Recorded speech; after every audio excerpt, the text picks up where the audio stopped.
Welcome to The Wise Old Soul. I'm your host, Lee Chandler, and together we are on a journey to a higher perspective.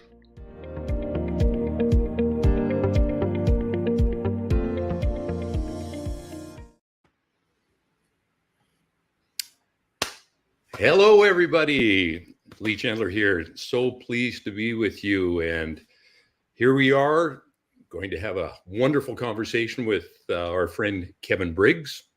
And Kevin, I am absolutely fascinated with your story. Things started for you at such a young age, yet it took 50 plus years for you to really openly talk about it. Matter of fact, I think it's pushing 60 years. Would that be accurate?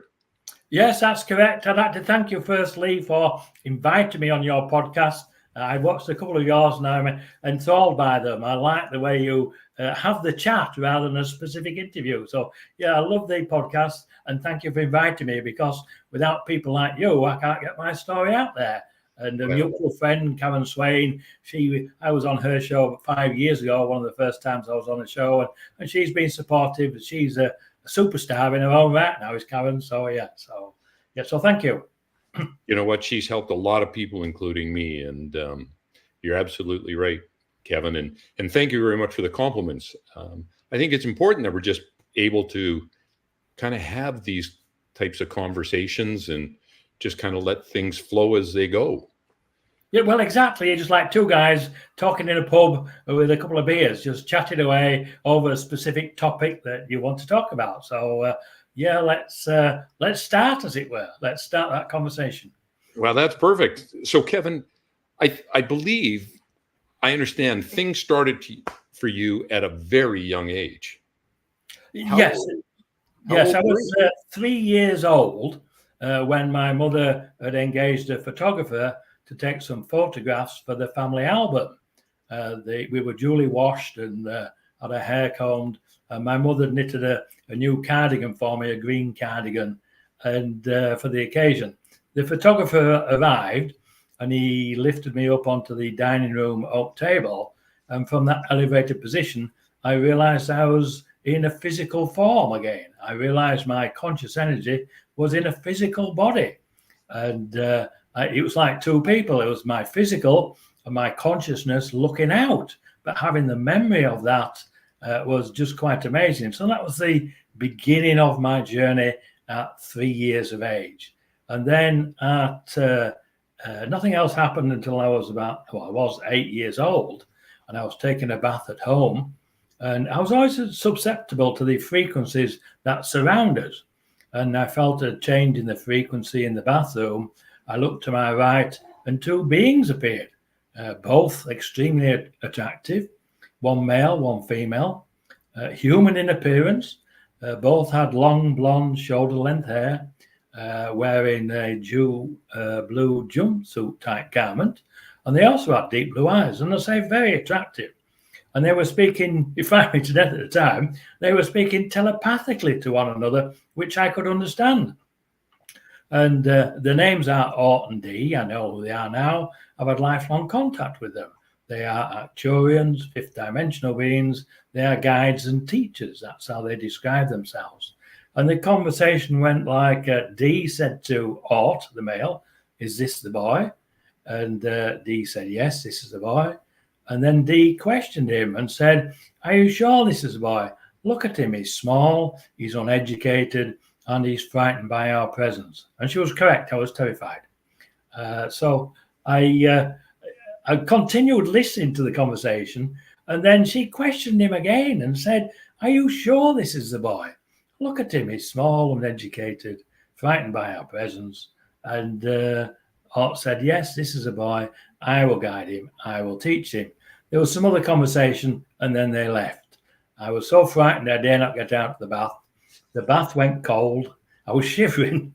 My mother came in to see why I was still in the bath. I told her about the two beings. She said it was just my imagination. It wasn't. I'm still in contact with them to this day.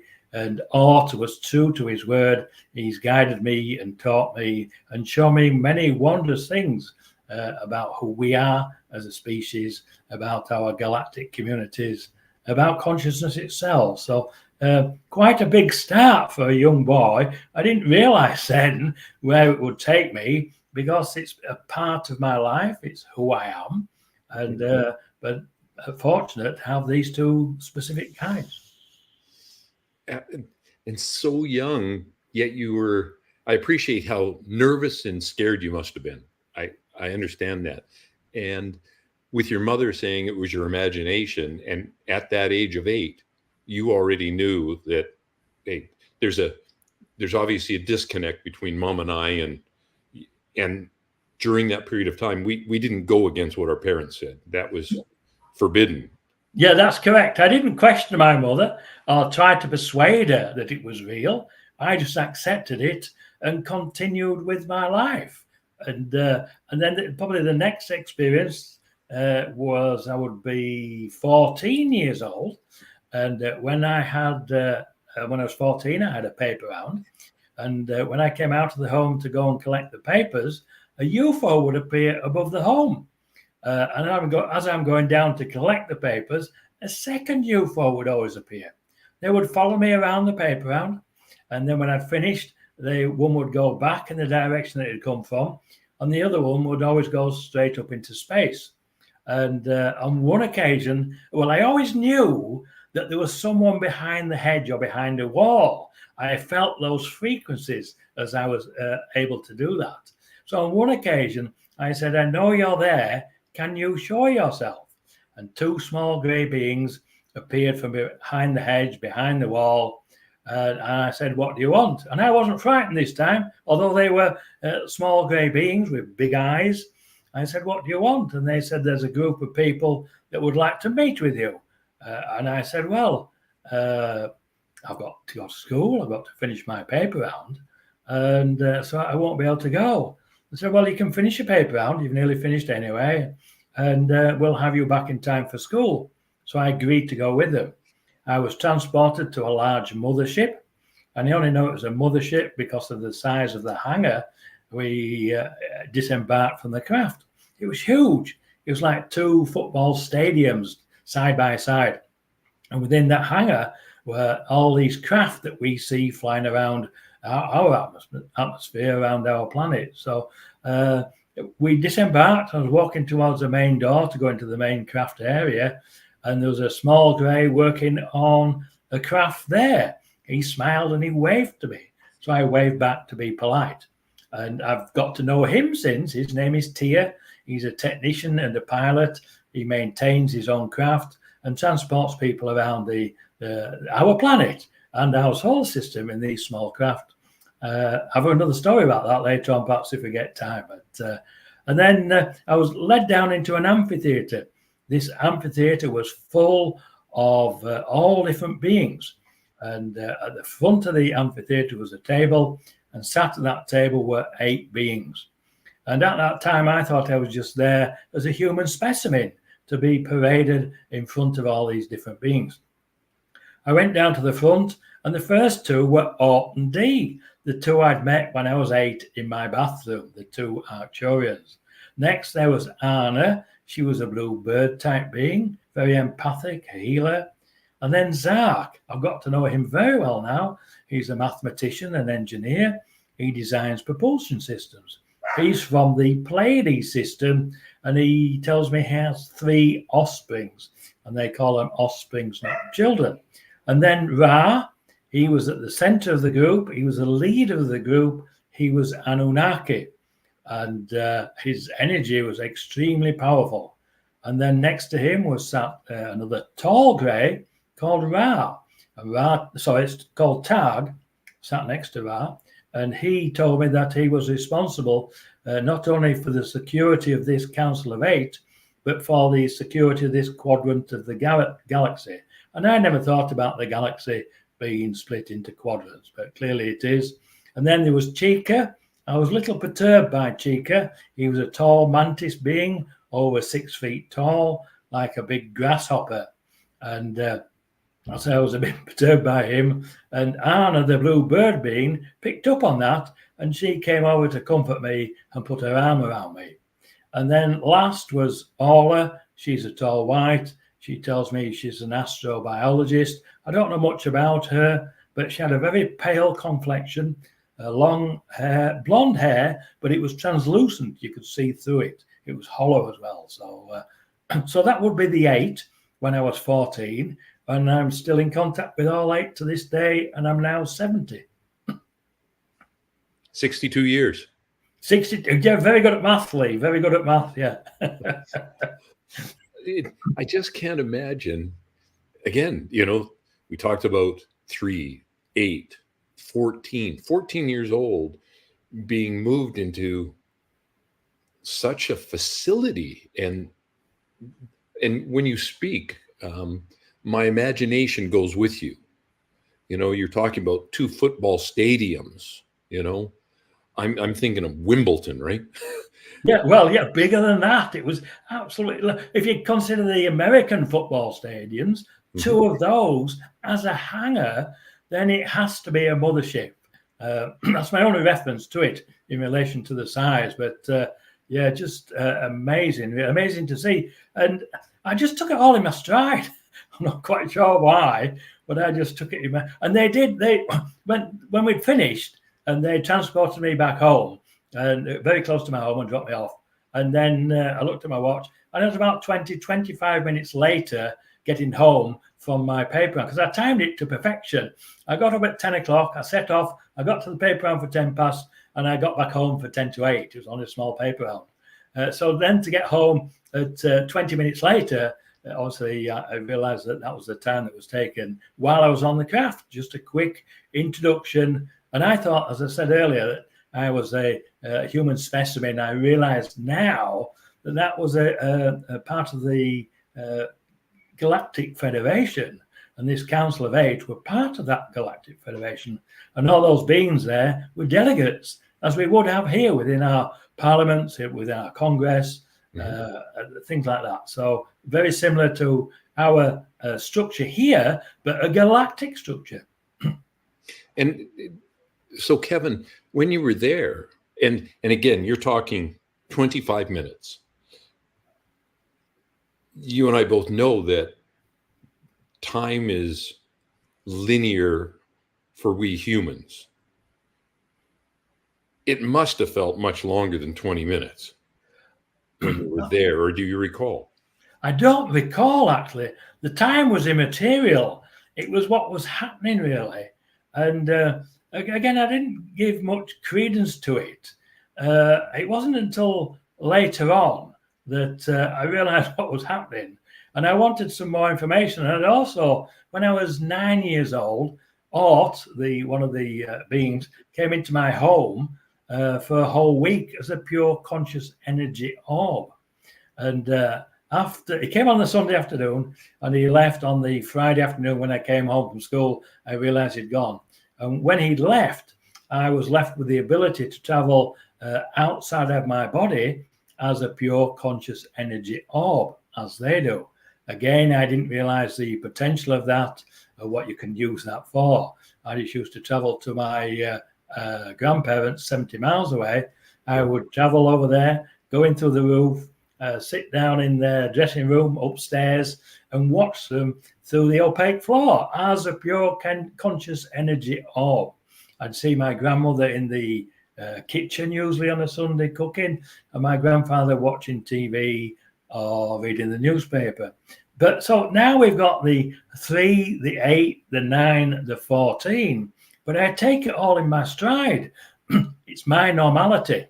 And so I don't think it's anything special or unusual. I think we all have these abilities, and we all have connection to our extended star families. In fact, Orton D referred to me. I'm a member of their extended star family.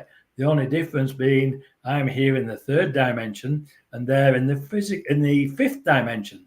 And the only difference between the dimensions are the frequencies of consciousness that they exist at. Well, our scientists don't understand that yet, I don't think. I think they're learning to, but once you can access those different levels of consciousness, you can access the different dimensions within conscious fields. Interesting. So here you are, pure consciousness. So you're basically astral projecting. Yes, that's part of it. Astral projection is a part of out-of-body travel, but it's only a small part. It expands beyond that. In fact, if you look at, you've got astral projection, traveling as a conscious energy orb, and remote viewing. Well, remote viewing will be one of the lower frequencies. Astral travel will be a slightly higher frequency. Astral travel as a conscious energy orb is a higher frequency still.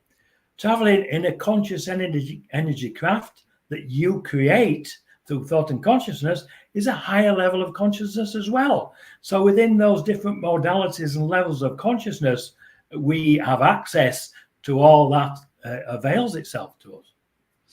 And to me, it sounds like you're a starseed, right? You were very much aware of everything at such a young age. Well, yes, that's correct. But I wasn't aware that I was a starseed. I was just a normal human boy growing up in a normal human family. And I still consider myself human. I consider myself now an exo-conscious human because I've developed my human abilities that allow me to access those higher levels of consciousness. And I know we were talking just before we went on, and we were talking about spirituality and connections with our cosmic brothers and sisters, right? Yes. There is such a close link to that. And we're seeing more and more of it. You know, when I was growing up, just as you, Kevin, I'm slightly younger than you. Slightly. And a lot younger than me. You must have had an easy life, Lee, because you look a lot younger than me. Well, I've led a very blessed life. I've been very, very fortunate. Thank you, Kevin. But my train of thought just kind of went out the window here. But at our ages, when we were younger, you know, we didn't really talk about spirituality. If there was any discussion, it was very much involved in a conventional religion.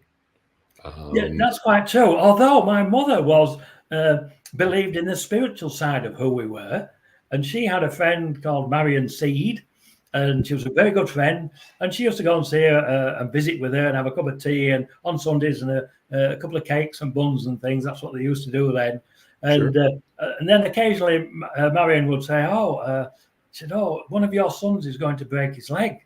So my mother, after I'd left home, my mother phoned me up and says, have you broken your leg? I said, no, why? I've been to see Marion the other day, and she said, one of my sons is going to break his leg. I said, well, we better go see Michael then. So she phoned Michael, and he'd broken his leg the previous day.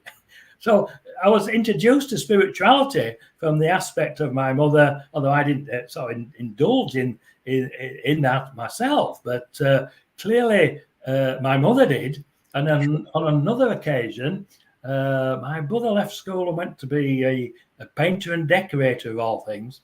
And then after a couple of years of doing that, he said he was going to join the Navy. And Marion said a few years before that, one of your sons would join the Navy, but he will be rejected 2 or 3 times before he was allowed in. Anyway, he came home one day from work and said, I'm going to join the Navy. So he went and he went to join, and they turned him down because he wasn't fit enough. So he went again a year later. They turned him down again. And he went again a year later, and I think they then accepted him. And he then went on to a very successful in the Navy and became an aircraft engineer. But Marion Seed, she knew beforehand what was going to happen. That's part of the spirituality, part of the connectedness we have through consciousness itself. And when we understand that conscious energy or consciousness can be used as a conduit for communication, for travel, for healing, for education, for creation and co-creation, then we can communicate with all the different levels of consciousness, including our ET star families, our deceased families and friends. It's just really a matter of understanding that, and it expands our reality to a greater reality that encompasses all that. So to me, it's straightforward because I've done it all my life. But when you speak to other people, it's very difficult to understand for many. Sure. And you know, I know many people that I know are very, very set in their ways with religion, and I totally respect that. I think our conversation isn't even close to the idea that we're suggesting that they're wrong. It's just a different way of thinking. Oh, exactly. I would agree entirely. Yeah. I mean, I think the religions do a lot of good. There's a lot of problems with them. But generally, yes, they all teach the correct things that we should be doing, how we're treating people, worshiping a God or believing in God. I did ask my ET guides if they believed in God, because I was curious and I was always inquisitive. And they said, yes, we believe in God, but not as you do, with a single deity within your different religions. We believe that God, the creator, is source energy itself, which is consciousness. Now, that's a different aspect in relation to considering God as source consciousness rather than a single deity. But it does fit in with what they've taught me and the abilities that I have in relation to using consciousness, especially for communication, for communicating with our deceased family and friends from that respect. So, yeah. So interesting that they believe in God, but again, just a different view, a different aspect, a different understanding, maybe different knowledge. And I suspect that our religions will adapt, as they always do. They'll adapt to the higher levels of consciousness. Some won't. They'll separate, like the Church of England did and the Catholic Church. When they have a disagreement, they separate, go their own ways, and make their new rules and regulations, but keeping God as the highest entity within the religion. Well, now they've got a choice to choose if they want to use source energy as the God. I wouldn't call it a God. I would call it consciousness itself. But then that will put the aspect in, are we not all a part of God? Because we've all got consciousness, which comes from source energy. And I suspect I like that. I like that idea. And it encompasses all the religions. If you choose to stay where you are, then that's fine. There's no problem with that. If you're happy with your own thoughts, with your own family and friends, with your own congregations within your churches, I don't see anything wrong with that whatsoever. No, not at all. And there shouldn't be a threat. And, as you're speaking, and I've mentioned this before on other podcasts and with other people, I believe that we're all interconnected, where we have that silver umbilical cord, and we are part of the whole.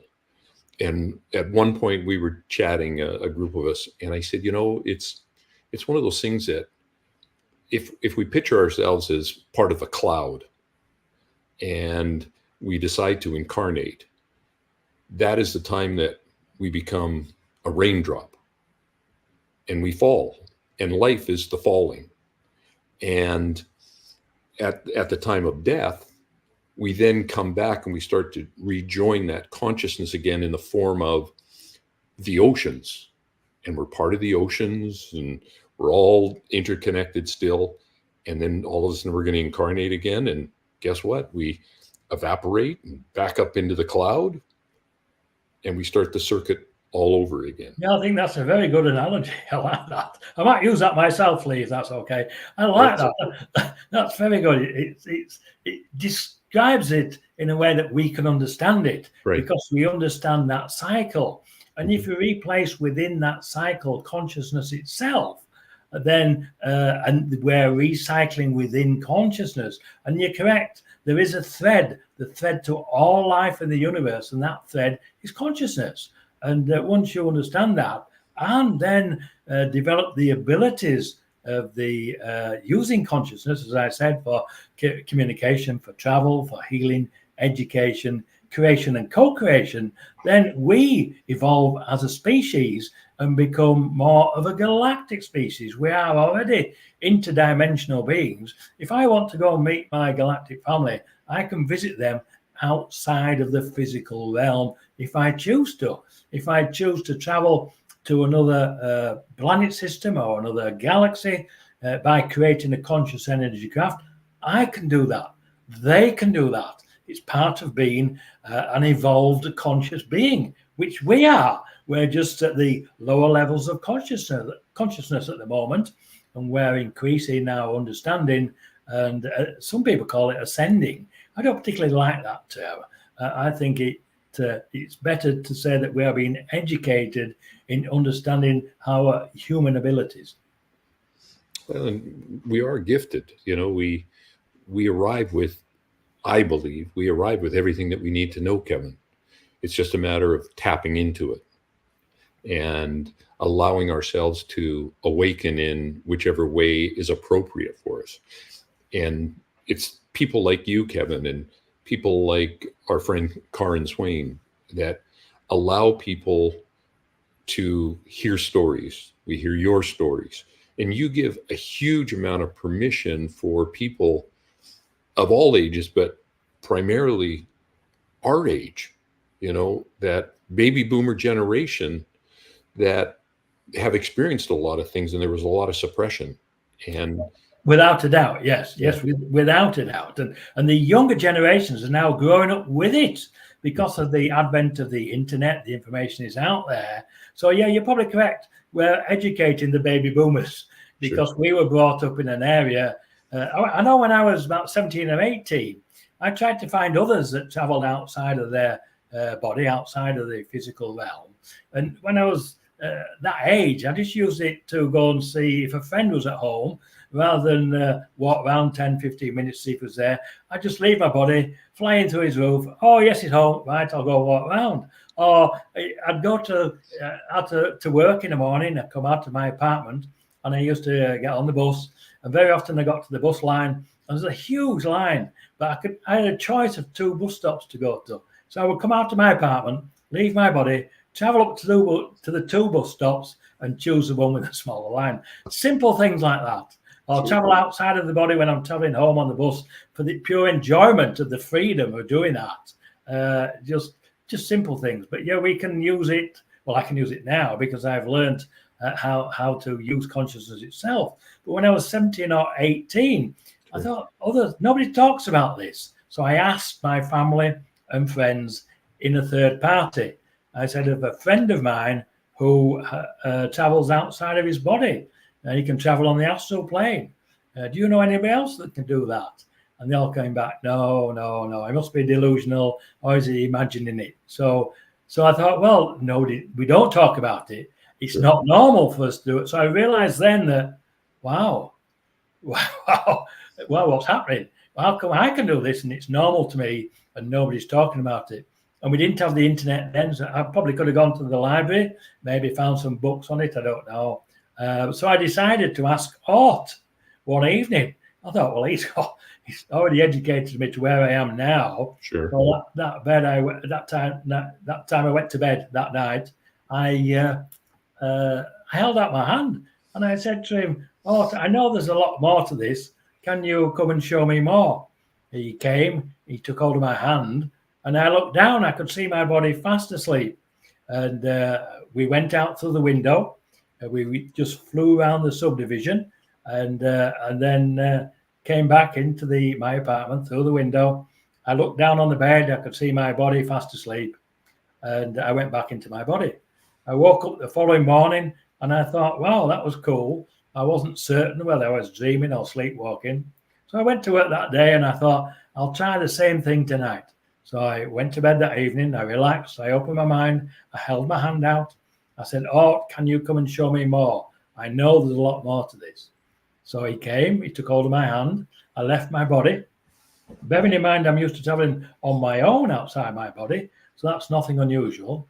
This time we left through the window again.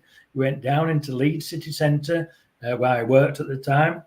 We saw the buildings I recognised, the university, the hospital, the town hall. The streets were full of people. Leeds was a vibrant nightlife city at that time. We came back into the window. I could see my body asleep and I went back into my body. I woke up again the following morning, still not convinced what was happening. I was a bit concerned about going out through the window because I was 3 stories up and it was concrete pavement below. I wasn't certain whether I was dreaming or sleepwalking or what was really going on in relation to this connection with Art and traveling with somebody else. So at work again that day, I thought I'll ask him again for the 3rd time running. So same routine. I went to bed, I relaxed, I opened my mind and I held my hand out. Art came and took hold of my hand. And before we left, I said, before we go, I said, can we go out through the roof? because I'm not happy going out the window because of the reasons I've just explained. So we left through the roof. And then all subsequent journeys, we left through the roof. So really that was where I got the next stage of the information that I needed, what I couldn't find from family and friends. You make it sound like it's very simple.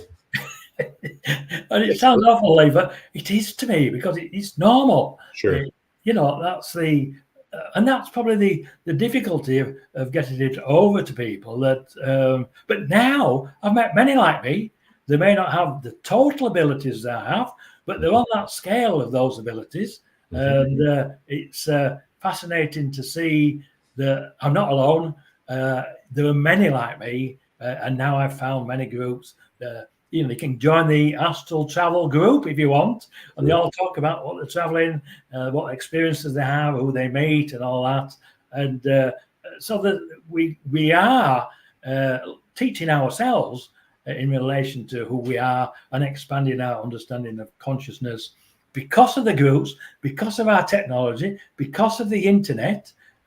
So perhaps we needed to reach a level of technology before we could start talking and sharing this information. So I've been primed already all my life to be able to talk about this. And if it hadn't have been for Orton D, about 5-6 years ago now, I got up in the middle of the night to go to the bathroom. I came back from the bathroom, and the bright light outside the bedroom window came in the bedroom, lit it up like a myriad of butterflies, but it was just pure white light. And then Orton D materialized at the bottom of the bed. After pleasantries, I asked them what they wanted, and they said they would like me to write about my lifelong contact with them. Yep. They would like me to talk about it.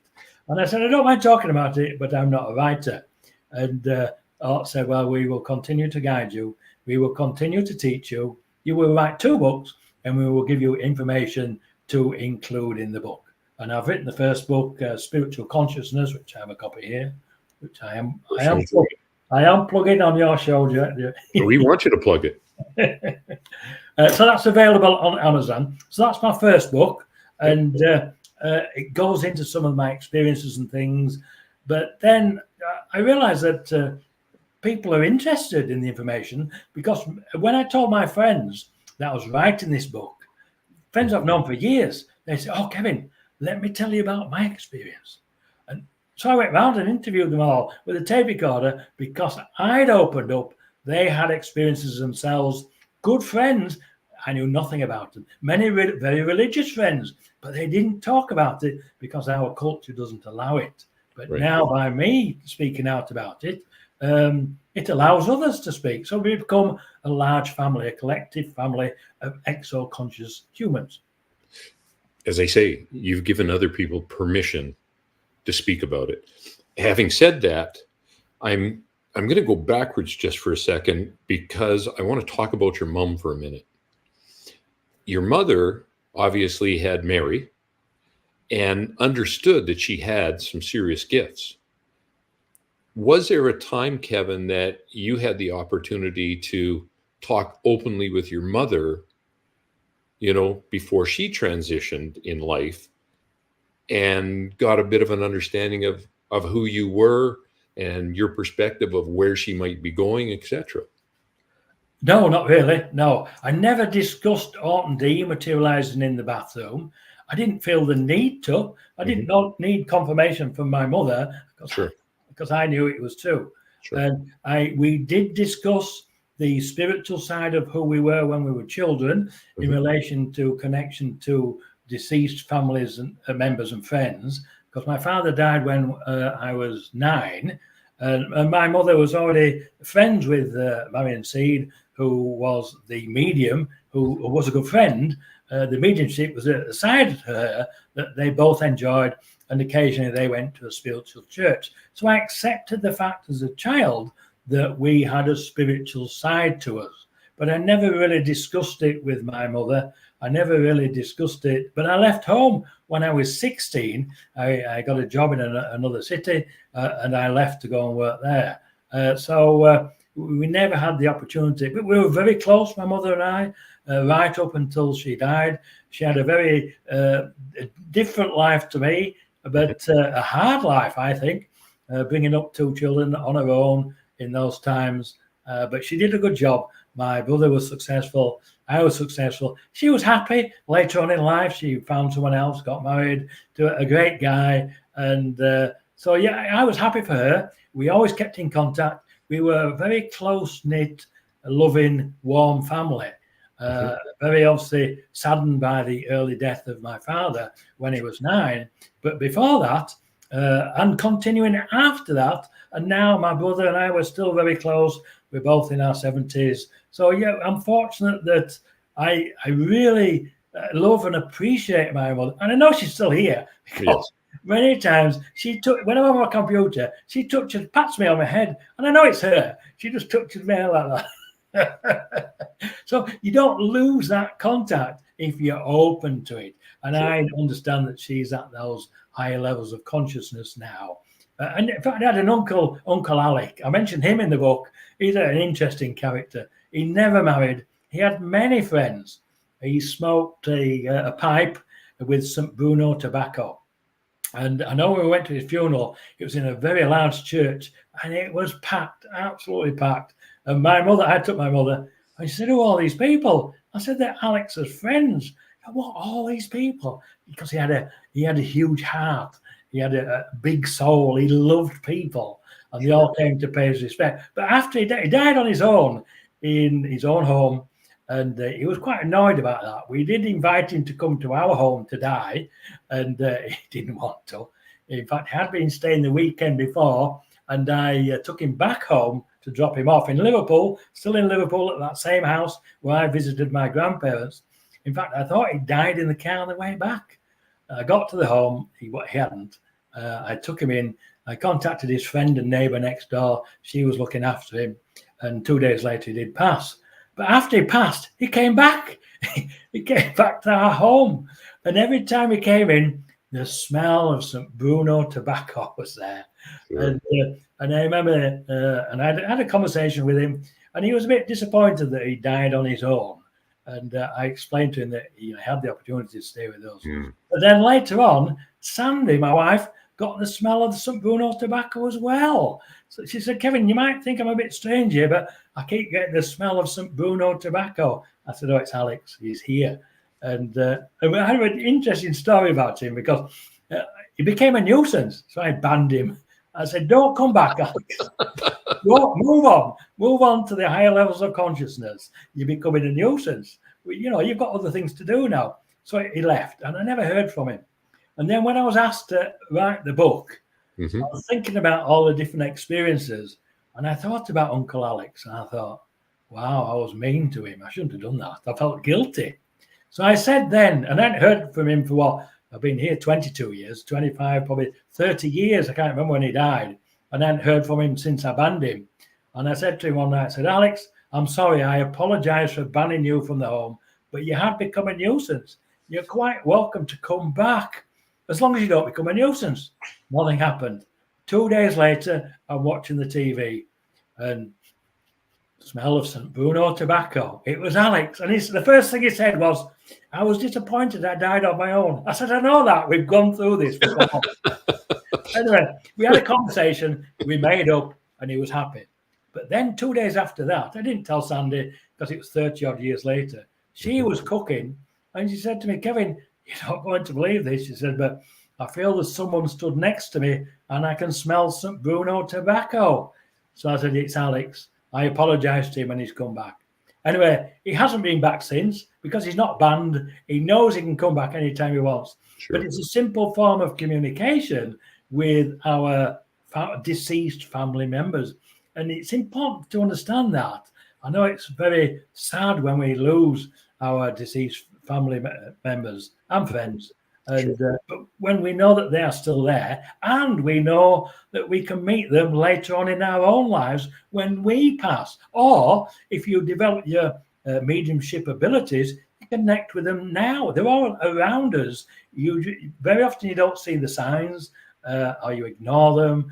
But yeah, they are there. They are here. We're part of that collective consciousness.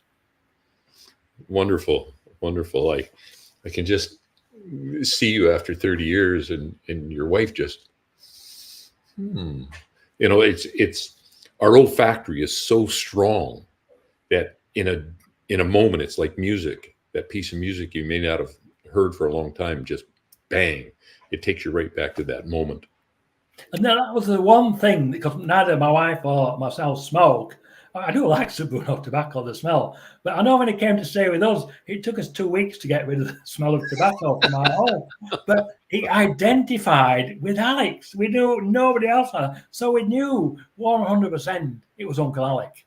But I think they do that to give you that definition that it is them, because you can't question that. And then when you've got two people, myself and my wife, independently identifying it, and you can't. And now they do that with the ETs. They connect with her, and so we've got that connection there as well now.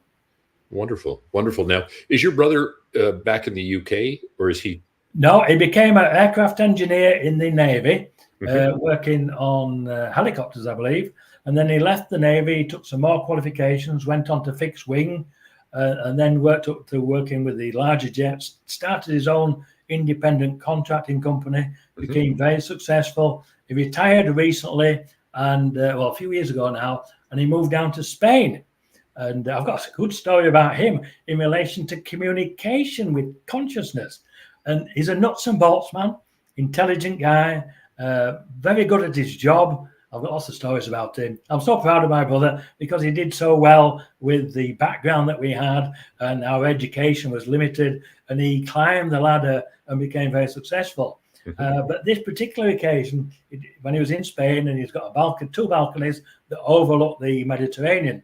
And he said to me one day, I was talking to him on Zoom, he said, "Kevin, you should see the butterflies here. They are huge, absolutely huge. We have butterflies in the UK, but they're just average size." And I said to him, "Why don't you ask the butterflies to come and land on your hand?" Being a nuts and bolts man, an engineer, he said, "No, they won't do that." I said, "Well, yes, they will. Indulge me." He said, "Okay, then, so indulge me." He walked out to the balcony. I said, "Right, when you see a butterfly fly past, hold out your hand and ask it to come and land on your hand. But you need a reason. And the reason is that you want to look at the beautiful colors on its wings." So this butterfly came flying past. He asked the question. It went out of sight. It came back, and then it landed on his fingers. I said, "Right, okay. Next, what you need to do now, you want to ask it to go away, come back with a friend, but you need a reason. The reason is you want to compare the colors of the wings of a friend." So the butterfly took off, out of sight, come back with a friend. He landed back on his fingers, and the other one landed on his forehead. I've got photographs of all this. So looking up at the wings. So he's got the two butterflies, and he was amazed. That's an example of using consciousness for communication, and how you mentioned earlier, we're all connected by those threads, and that thread is consciousness itself. But then he had 12 landings of butterflies on him that day. The following day, he said to his wife, I think he was showing off, he said, "Come on, Lorraine, we'll go outside and I'll get the butterflies to come and land on you." So they both went out onto the balcony, and I got photographs of this as well. Went out on the balcony, and 2 or 3 butterflies came and landed on her arm. And then she was reading, one landed on her glasses. She was reading the book, and one landed on the book. And so, I mean, and now I call him the butterfly whisperer now. And what was quite interesting is, unfortunately, his wife died last year, and he went to spread her ashes in Scotland. And only one of his sons could go with him, so the 2 of them went to spread the ashes. They'd already had ceremonies and things, so with family and other friends, but she wanted her ashes spreading in Scotland. So him and his son went up there. He emptied the ashes out where she wanted them, and as he did, a butterfly came flying past. So he said to the butterfly, "Will you come and land on me?" And it came and landed on his son's head. So to me, that's continuing the communication of consciousness, and I suspect that was his wife manifesting as the butterfly with that communication. So, but it's changed his perspective now. He has an understanding. He now has other contact and things. He hasn't seen any ETs and UFOs yet. He's wanted to, but he hasn't done yet. But I'm sure he will. He's on the road of exploration. And as I said before, we're all at different levels of that understanding of consciousness and who we are as human beings. So, sure. Yep. So, Kevin, you and I could go on for hours, and but I would like to understand, as you got older, what career path did you end up in? Okay, well, I started out as a technician at a local university. I was there for 11 years. I did move to different departments, and then I left and went to another job, but within the same field, and then came back to the university as a technician. And then I joined the police force, the West Yorkshire Police, and I was a police constable for 20 years. Mm-hmm. I retired from being a police constable.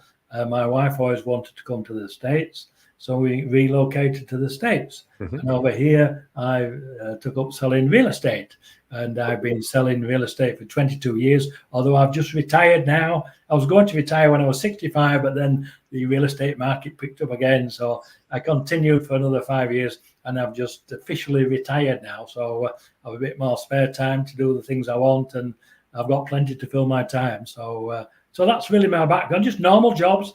But I feel that those different jobs allow me a better understanding, the scientific side from being a technician, then being a police officer, understanding the psychology of who we are, people, negotiations. Well, that really comes within the police force and within selling of real estate, negotiating and communicating with people. I think communication is one of the best skills we can have in any career. And but I do feel that each one has allowed me or given me the skills to get my message across in relation to my contact and understanding of consciousness. Sure. So as a Bobby, as a constable, did your awareness help you dealing with people in moments that might have been a little bit hot, shall we say? I think so, yes. I think I tried to use my abilities to solve some crimes, and I was unable to do that. That's not what I'm here, but I did try it. Sure. But I think the compassion for humanity in relation to the difficulty that so many people go through, it showed me how fortunate I was to be brought up in a loving, warm family, then to have a stable career, a job, family and friends. The people I dealt with very often as a police officer didn't have any of that. So they had totally different backgrounds. And so it gave me the compassion. You have to be firm and fair with being a police officer. So there were many skills involved with that, and negotiation, understanding people's addictions and things. So, but a great learning curve for an individual such as myself. Yeah. Sure. I was just curious, because I had heard that you were a police officer, and I haven't met many police officers that would have this conversation that you and I are having. But I truly believe that, as you said, and I think you said it well, very well said, that you understood people, you have the compassion, you have the empathy, but that doesn't mean that you are not firm when necessary. Yes, and I think I got that firmness from my dad. My dad was always firm but fair, and he always explained why he was disciplining you when he did. And I think that firm, we learn so much from others that we don't really know we're learning at the time. But I think that's why it's important to have two parents. Not everybody does have two parents. So some people don't have any parents, so it makes it very difficult circumstances. So yeah, it showed me. I was shocked when I joined the police force because it showed me a side of society and humanity that I'd never seen before. I didn't know that existed. Obviously I do now, and I think it helped me as an individual to understand people. Sure. Good. So Kevin, in your experiences in life, what is it that you get the most joy from? Well, that's a good question. I've had lots of experiences throughout my life. When I was young, I wanted to learn to sail. And at our school, we had a small, 6-foot mirror dinghy. And I joined the club and I learned to sail. And I always wanted to learn to sail the larger yachts. But I always thought of the rich man's pastime. And I thought I'd never do it. But then I met a fellow police officer who was a sailor, and he introduced me to sailing. And through that, I went through all the courses, got the qualifications, and qualified to sail up to a 65-foot yacht. Something from my background we don't do, but through the police force, I was able to do that through my good friend. And then my wife was interested in that. So we're both fully qualified in sailing, and we did it for 15 years, mainly around the Mediterranean. I met so many people, just unbelievable. I remember meeting a Greek shepherd once. A friend of mine, we were walking over the hills. I can't remember which island it was now. And there was this shack up there where this shepherd lived. And he came out. He didn't speak English. We didn't speak Greek. And he invited us into his home. He gave us some food and some cheese. And we had conversation, although neither of us spoke the language. But we met humanity. I mean, what better than that? And that came from the traveling, from the sailing. And I think that gave me a great deal of pleasure. What gives me pleasure now? I think meeting my family, meeting my friends. I like to socialize. I enjoy what I'm doing now, talking about consciousness, sharing my knowledge with others. I enjoy doing that. I've got 2 German Shepherd dogs.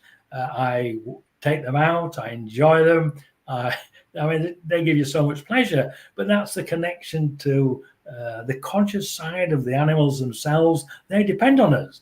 I like the plants, the trees, the animals around us here in Florida. They all give me pleasure. So it's really throughout life, pleasures are given to us. We seek pleasures at different times. I'm very fortunate that I'm very happy. So not everybody is, unfortunately. Sure. So today, what is it that you would love to be able to share with the people that are listening, whether it's now or in the future, that your ET family is suggesting you need to get out to the public, get out to those of us that are awakening? Well, I think there's 2 important things. And I think the first one is the fact that we have an understanding that when we pass and our physical bodies die, our consciousness stays alive. When I was 17 or 18, Art introduced me to my family members going back over 30 generations. And I would go and meet them with him on a regular basis until I was able to do that out of body and go and interact with them. So I know that they're there. So I think that's a very important for people who lose people down here in the physical realms. They are still alive and you will meet them again. But I think the next point in relation to the extraterrestrials is the fact that they are here to us, or the group that I'm working with, as I refer to them as the Council of 8, are here to assist with our evolution. And part of our evolution is what we've spoken about today, Lee, having an understanding and becoming an exo-conscious human. And a friend of mine, Rebecca Harcastle-Wright, she's the founder of the exo-conscious community, where she's brought people like myself together and we're sharing our information and teaching one another within the group. So we are open to sharing the information we have with other people. So if people are interested, they can go to exoconscioushumans.com. That's the website. There's some interviews there, a lot of information. There's information about the Council of 8, who I met when I was 14. A friend of mine, Aurora, she's now channeling the Council of 8. She's channeled their 8 portraits. If you go on the Exo Conscious Community website and go to gallery, you'll see the portraits of they being channeled to Aurora. But in the long term now, the information that they've given me is the fact that they wish to reveal themselves globally, to reveal their ambassador's presence and make contact and communicate with the citizens of Earth. I don't know exactly how we're going to do that, but now there's a group of us that have direct contact, both out of body, using consciousness, both now using these small walkie-talkies. We've now connected directly using walkie-talkies with Orton D, having a conversation. They use clicks and noises. in relation to this, responding to the questions once we've identified who we are speaking to. This was first initiated by Jimmy Blanchette in relation to communicating with the extraterrestrials. But we now, as an exo-conscious community, have direct contact with known extraterrestrials, and they are telling us that they would like to meet with us. They would like to reveal their presence globally. So I'm working towards that. They want us to evolve as a species and join the Galactic Federation. So we will have to evolve as a species to be able to understand that. And I did some channeling a few years ago with Kathleen Marden, Denise Stoner, and Melanie Barton. I was asked to go down and meet Melanie at a MUFON conference, believe it or not. I met her and she introduced me to Kathleen Marden. And then we met at my home once a month for 2 years, and I channeled members of the Council of Eight. Now, the questions, we had 12 questions each month, which we asked the Council of Eight, and they gave us the answers for. So if you're interested in that, I have a copy of this book here because Kathleen gave me a copy. I didn't have to pay it. Now, that's the book, Forbidden Knowledge, if you can see it. Whoops. By Kathleen Marden. She's on there. She's very, very well known as Kathleen. She's written several books and very well known in the UFO communities.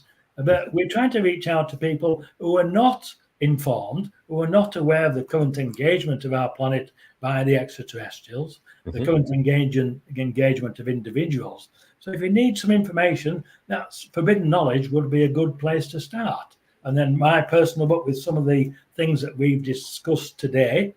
And I say, if you go onto the exoconscioushumans.com site, there's more information there. So really, we're getting to a point where they're holding out the invitation to us, and now we've got to invite them into our realm, and we are seeing them more and more. They're happy to share their technologies with us. They say they're concerned about the pollution at Fukushima. They have technologies that can help clean that pollution. They've already assisted somewhat, but when we have open contact, then they can assist further. So really, I think it's a next step in our evolution as humans to understanding that we are conscious beings. We are multidimensional beings in ourselves, and we're able to use consciousness. Well, my brother could talk about consciousness and the connection to butterflies now. So he's a prime example of that. So, yeah. Sure. Well, it's interesting, Kevin, as we've been speaking, I'm so enthralled. I'm watching the feed that is coming up, and we've got people from the UK listening in, and we've got other people excited about seeing you back online. They enjoy. I appreciate the fact that they enjoy the conversation. I think that is something that's really important, that we do just have a conversation and it just kind of meanders where it wants. So getting that kind of feedback on the yeah, that's very good. Yeah, and I think that's the key. It's just nice chatting, and wherever the conversation goes, we've both got stories about. I'm sure your life is just as exciting as mine, and I could be interviewing you next time. Perhaps I should do that on your show. That might be good. we could have good fun. We could have great fun. Kevin, I guess before we close out here in a few minutes, if there was one thing that you could share, if people want to build this connection, obviously you've told them where they can get information, but just from a sense of knowing, a sense of understanding what you've experienced, what is it that people can do that want to try to open themselves up to be able to feel, have, experience that type of connection with their guides or ET guides? Okay, well, you've already mentioned one thing, knowing. We all have a knowing, but we don't have the confidence in the knowing. If you have a knowing, stick with that confidence that you do know. That's a lesson I had to learn. Learn to use your intuitiveness. We are all intuitive. These are exo-conscious abilities that we all have, we all use. Open up your heart to your deceased family members. Very often, if you ask, will you show me a butterfly? Butterflies are great because I love them. Will you show me a butterfly to show that it's you that's communicating with me, or it was giving me the thought? And a butterfly will go past the window. A simple thing to do. Meditation is always good. Not a lot of people like to meditate, but that opens up the mind too. And asking, that is a key. I've asked all my life from a child because I was curious and I wanted information. And the best time to ask is when you go to bed at night, because you relax, your mind opens up. You're able to travel on the astral plane anyway. You may not remember it, but you are out there.